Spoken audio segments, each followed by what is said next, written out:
we're getting an inside look at the most advanced fighter of them all, the F-35. Can we go see the real jet? This is the most capable, the most advanced fifth generation fighter, and its capabilities are unmatched. You see everything in an F-35 because the sensors are so advanced. You have stealth and other defensive systems on the aircraft. For the most part, nobody sees you. I can't wait to see how these are built. The production system set in place in this most powerful building in the world. When you think about all that's out there, the F-35 is the central node in that. It's the quarterback out on the field. From the factory to the field, let's go see this thing in action. The capabilities for what we can do, they're light years beyond where we were at just a decade ago. This is going to be cool. It's time to go behind the wings. I'm Tracy Lauterat, Colorado's First Lady Fighter Pilot. I'm at Wings Over the Rockies Air and Space Museum in a historic World War II era hangar. Today, we're going to the cutting edge of aviation alongside the F-35. I cut my teeth on the F-16, and while it will always be my favorite aircraft, the F-35 is transforming the world of aviation and land and sea defense in ways I never could have imagined. Get ready for takeoff. The F-35 is not your average fighter jet. It has the most advanced sensor suite of any fighter jet in history. Its integrated helmet technology crunches data in real time. This flying marvel is powered by the most powerful fighter engine in the world, the Pratt & Whitney F-135 engine with about 43,000 pounds of thrust. So it can fly faster than the speed of sound at Mach 1.6. That's about 1,227 miles per hour. There are 3 versions of the F-35. The most common variant, the A model, is flown by the Air Force and used on conventional runways. The B model can hover and land vertically, and the C model is made for landing on aircraft carriers and has a tailhook. The F-35 first flew in 2006, entered service in 2015, and today is utilized by the U.S. Air Force, Navy, and Marine Corps. To date, 9 countries around the world operate the F-35 on their own home soil, and it's operated on 26 bases around the world. We're here at my alma mater, the United States Air Force Academy. Today, we're here to learn about our 5th generation F-35 Lightning II fighter aircraft. So we've both flown 4th generation fighters. For you, the F-15 Eagle, for me, the F-16, which I absolutely loved. But I'm dying to know, what's so special about the F-35? The F-35 is far and away our most technologically advanced fighter. It's the only 5th generation fighter that is continuing to come off the production line. It represents a generational leap in technology, capabilities, and capacities. And it's all about lethality and survivability. Lethality, i.e. you can go out and fly an aircraft and achieve your mission objectives, whether it's dropping a bomb or launching a missile. And survivability, if somebody's trying to stop you from doing that from the ground or from the air, you know that you're going to be able to come back from that mission without having to take a ride in a parachute on the way down. Nobody wants to take that silk ride. Can you tell us a little bit about how they're different from the older generations to what you found in the F-35? Yeah, so the Air Force has over the years kind of described or binned their fighters into generations. 1st gen, 2nd gen, 3rd gen, 4th gen, 5th gen. The way that I view them is the 1st generation was really our first frontline fighters at the Air Force field. Think like the F-86s in the Korean War. 2nd generation, now you're kind of talking our Century Series aircraft, you know, the F-100, the F-104, the F-105, kind of the early Vietnam era. And then our 3rd generation fighters were the more advanced, multi-role, supersonic with radars, kind of think the F-4 and the F-111. 4th generation fighters are kind of our existing but older portion of our fleet, the F-15s, the F-16s, the F-15E models. And then the 5th generation fleet is typically described as the F-22s and the F-35s. What role does the F-35 play in deterrence? Nobody wants to get into war, right? That is like the worst case scenario. So if we can deter our adversaries that are even considering going into a conflict with us, and they know that we've got a fleet of F-35s, a fleet of F-22s, and a wide range of other capabilities and capacities to back them up, hopefully that makes them less inclined to cross a line where we get in a shooting match. So deterrence is without a doubt the #1 imperative, but if that all fails, we've got the muscle to back it up if we need it. A couple of key components to specifically the F-35, when you think about 5th gen, stealth is certainly an absolutely critical component to a 5th generation fighter. So you can operate with this concept that we call tactical impunity. So you can prosecute your attack, go out and accomplish your mission without being at threat or at risk or distracted by an enemy that knows where you are, and when they know where you are, they can find a way to distract you or even worse, target you and shoot you. And then it's about integrated avionics and advanced sensors. And the F-35 has all 3 of those, and they're getting better with every single one that we get off the production line. Now that we've learned a little bit about the technology behind the F-35 and how we've advanced to this 5th generation fighter, let's go check out how it's built. We're here at Lockheed Martin's jet production facility in Fort Worth, Texas. This historic plant has been producing airplanes since World War II, and today we're entering the production facility to get an inside peek at the most advanced fighter of them all, the F-35. This is the F-35 assembly line, made up of 300 workstations, 50 robots, and 4,000 humans working together along this mile-long stretch. This place is enormous. This building has been here for many, many, many decades, building all kinds of aircraft. Today, we're building the F-35 here. When I first started, we were building the F-16, and in fact, a little bit center fuselage for the F-22. But the factory, even though it's the same outside walls, a little over a mile long, it's very different inside today. We're building at an incredible rate we've never seen before in a fighter aircraft. There's a tremendous amount of technology on this floor. 90,000 fasteners in every airplane. So if we had somebody installing 90,000 fasteners, it would take a lot of time and frankly may not be so repeatable. So we bring robots in, they do installation of these fasteners, they do coating work for us, and it frees up our mechanics to do really the craftsman work. So it's a little different than the Rosie the Riveter days. For the amount of work that's being accomplished every single day, you walk in and you can practically hear a pin drop in here. It is pretty cool, and that's the change, the combination of automation and technology combined with skilled craftsmen. Could you talk a little bit about some of those special characteristics that make the F-35 so powerful? I'll start with low observability. What that means is it gives us the opportunity to get into the enemy airspace without them seeing us and without being detected. And it's a very fundamental feature of 5th generation that the F-35 has mastered. And frankly, the F-35 has been learning from those that came before it. Probably one of the most unique things that the F-35 brought is the ability to communicate not just to other F-35s, but to all the other players in the battle space, to be able to share information from an F-35 to another F-35, or to a ship, or perhaps bringing it from a satellite. So when you think about all that's out there, the F-35 is the central node in that. It's the quarterback out on the field. The jets that are rolling off the line today, in a couple of years, they'll be new and different capabilities, and we've been able to accommodate that. As the threat advances, we're going to stay in front of it. As we make our way down the line, these jets are really starting to take shape. Along the way, parts and components are added like building blocks. Every aircraft is made to order and bears the flag of the country that's adopting it. About 150 F-35s roll out the door every year. So Eloy, we're here in this beautiful production facility where these babies are made. I gotta hear a little bit more about just how are these aircraft built? The production system set in place in this most powerful building in the world. There's lots of teams that come together. We're constantly in continuous improvement. Each section that it comes in, you get to see the beauty of it come together until we reach the final end and we do the engine install at the very end. And then when it comes out to the paint shop and we finally get a beautiful bird that you see in the sky.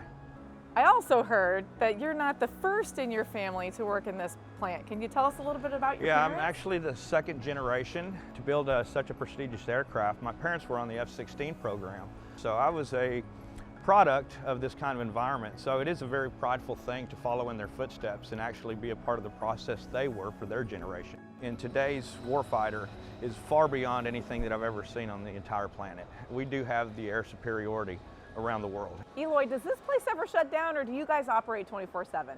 This aircraft cannot be built on one shift. We have over 4,000 people working round the clock to produce this aircraft. Each jet spends about 18 months in production until the newest F-35 rolls off the line, ready to turn and burn on its first flight. We've made it to the end of the line, and one of the people who gets to test the F-35 on its first flight is Monessa Balzhiser, call sign Siren.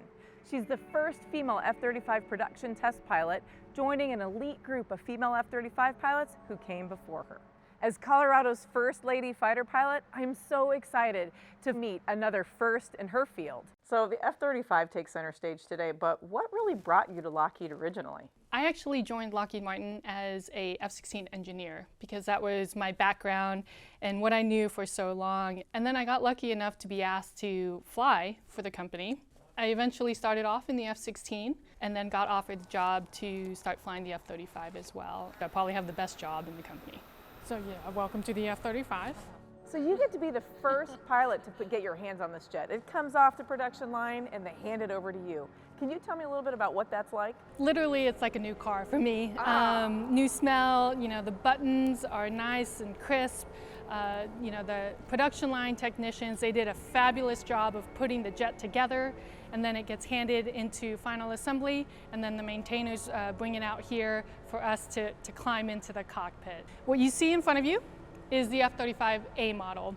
It is the cornerstone of 21st century security, and it is a force multiplier because it does so many roles and its capabilities are unmatched. Hidden in this glass area located in the front of the F-35 is what we call, the pilots call the EOT system, or the electro-optical targeting system. That is now internalized into the F-35, makes it part of stealth, and then also is a key feature in our sensor fusion. So it's all compacted into this one area. But the great thing is, this one sensor talks to everything around the jet. So thanks to this piece of technology, the jet really becomes a thinking part of the crew, right? It's like you're flying a giant computer. Absolutely, and it's just one of the many things around this jet that provides that sensor fusion or flying computer that you always talk about. Can't fly the real jet, but let's go fly the sim. So no two-seaters out there for me to fly on the line, right? Nope, sorry, All right. just single seats. All right, let's do it. It's like you've done this before. Oh, it's like home. I feel like everything I could possibly want to see is available to me all at the same time. It's a different mindset for F-35 pilots. They manage the battlefield and they manage the battle space, sharing data, air and ground. So flying the jet itself is supposed to be relatively simple, so you can do all that. They made it easy so that the pilot can look inside and manage the sensors. The fly-by-wire system allows the pilot to really almost go hands-off, super stable aircraft, and now touching inside to manage everything. Generally, you'll take off, depending on your configuration, looking about 150 knots, pull back on the stick to about 10, 13 degrees nose high, and then you're pretty much letting the jet fly off the runway, getting your gear up. There you go. Felt the afterburner there. This thing is so easy to take off. Even I could fly it after all those years. It comes back to you though, right? It does. It's like riding a bike. It's like flying a jet. So one thing I wanted to show you was our automated ground collision avoidance system. It saved 13 pilots' lives. Lockheed Martin pilots were saying, we need to get this in the F-35s. That's like an autopilot that takes over and hopefully keeps you from crashing. That's how it saved all those lives already. The AGCAS system, what it will do, it will take control of the flight controls if it feels that you are within 3 seconds of hitting the ground. And that's based off of your altitude, your airspeed, your attitude of the jet. It will use the necessary amount of G's to get you flying straight and level. So you see chevrons come and... Wow. What an incredible piece of technology. I'm so glad that it is in every one of the jets that are leaving the line. So are those 13 people that are alive today because of it. Oh yeah. What an amazing day getting to see the jet up close, but duty calls. Well, thanks for stopping by, Lockheed Martin. All right, I'm out of here. Let's go. From the factory to the field, let's see this thing in action. We're here at Marine Corps Air Station, Miramar. We're going to hang out with an operational F-35 squadron today. Squadron VMFA 314, home of the Black Knights, and the only Marine Corps squadron to fly the F-35 C variant. They're hosting us for the day and giving us a day in the life of an F-35 pilot.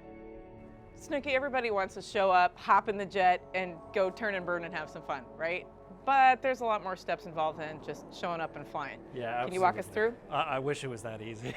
So I tell everybody it's not just about the flight itself. You got the preparation on the front side. So that's all the mission planning that you do with computers nowadays upstairs. And then you actually got to talk about what you just planned. So that's called the brief. It's time to go into the flight briefing room where we're going to cover the details of today's mission. Come on. Briefings take place before and after each flight and are at least an hour each, depending on mission complexity. Mission overview will take off out of here, head out to the R2301 West, knock out our high aspect BFM just amongst ourselves. 1125, the 401 F5s are going to take off. We're going to knock out our dissimilar BFM for the second code for today. What this could look like for you as you go vertically into this merge and you misassessed his energy. Maybe you thought he was slow and couldn't come up to meet you, right? Say, for example, you decide to go up, exploit the vertical, and you realize that he's got energy to come up and match you. If you were to take lead pursuit in this case, sure, it's going to probably achieve a weapon solution faster, but you also realize you're giving him a blue sky background and the ability to pull forward on his canopy and achieve a shot against you. Any questions on what we're going to do today? No, sir. All right, let's get dressed and go. So that's the flight brief. It's time to suit up. All right, so yeah, we're here. This is where we have all of our flight gear. We have the jacket with all of the survival gear on it, as well as the G-suit, and then this is where we keep our helmets. Costing hundreds of thousands of dollars a piece, each helmet is as specialized as the jets themselves. Fitting a helmet to a pilot is a 2-day fitting process that involves pupil measurement and can be affected by slight variations in hair length or even weight. The helmet nearly becomes an extension of the pilot's body. You put this helmet on, it's sized, laser cut for your head, and then once you're wearing it, this will connect to the aircraft on the right side of the G-suit. There's no physical heads-up display in the cockpit. It's obviously just in the helmet here. With the display visor down, that's where all of your symbology will be combined, and then we have an outer visor that protects from the sun as well. So one of the interesting things about this helmet is you don't ever fly with night vision goggles. It's always fully integrated.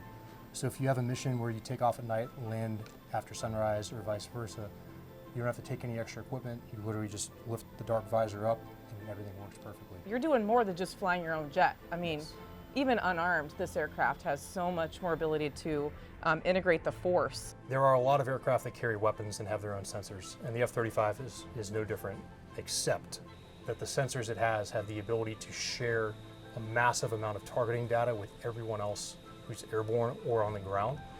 Yeah. So what we are is we're effectively a node in a much larger web of systems, and our presence in a fight, even without weapons, we have the ability to allow other aircraft to participate and be more survivable and lethal in ways that they would not be if the F-35 were not there. The thing that really strikes me is the fact that there's only one seat in these aircraft. So what are you guys doing to take a pilot from the simulator to their first sortie, which is also their first solo in the F-35? The way we handle that is actually through a little bit longer ground school than you're probably used to include more simulator training. When you have your first flight, there's an instructor in another aircraft chasing you. So you do have that safety net initially, but it is an increased amount of trust that is given in F-35 pilots initially to learn the aircraft and fly it by themselves. But we've adjusted to that as a community.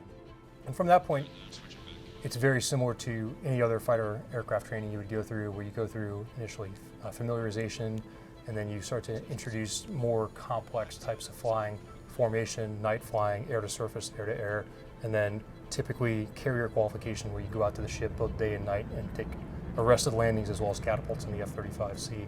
That's the culmination of your ability to fly the aircraft, and that's really from start to finish how that all works. So you just got back from deployment, working with our coalition forces on the other side of the world. Where were you, and how well does the F-35 integrating out there in the real air battlefield? The aircraft's performing very well. The range, the sensor performance, and the ability to integrate and share information with the 4th gen platform. The F-35 really proved its worth where we were, whether that be the Philippine Sea, East China Sea, South China Sea, etc. We were able to meet higher objectives for just really being present and showing what an air wing of the future looks like with F-35 integrated. It's very rewarding as well to really be at the tip of the spear, as an air wing mission commander going out and planning whatever type of exercise we were doing. To have F-35 really at the forefront of that and controlling the whole exercise was absolutely the most fulfilling thing I've done so far in my career. Our kids all wanted to fly the F-16 like mom and dad, but after everything I'm learning about the F-35, I gotta say, they're cleared hot if they wanna follow into the F-35 world. It's so impressive, and as the airplane continues to evolve, I can't wait to see where the F-35 takes us. Snooky, you're the commanding officer here at the 314th. You're in a Marine Corps fighter squadron. You deploy on an aircraft carrier, yet you train here at Miramar. Can you tell me a little bit about that? Yeah, absolutely. And we're a pretty unique squadron within the Marine Corps, actually the only F-35C squadron. For us, the F-35C was designed for an aircraft carrier. However, being Marines, we kind of alternate between deploying with the Navy on the carrier and then land-based operations as well. So when we're focused on land-based operations like this summer, we're talking about operations out there in like the South Pacific Islands, in Australia, and really getting out there and working with our allies and partners. It's about training for real world operations. So we train like we fight. So the pilot just completed his walk around, hopped in the cockpit, did some final checks, and you can hear he's cranking up the engine. It's time to go fly. These guys are getting ready to go fly high aspect BFM. Basically, they're gonna dogfight, and they're probably gonna be up in the air for about an hour and a half. Man, I am jealous. Fights on!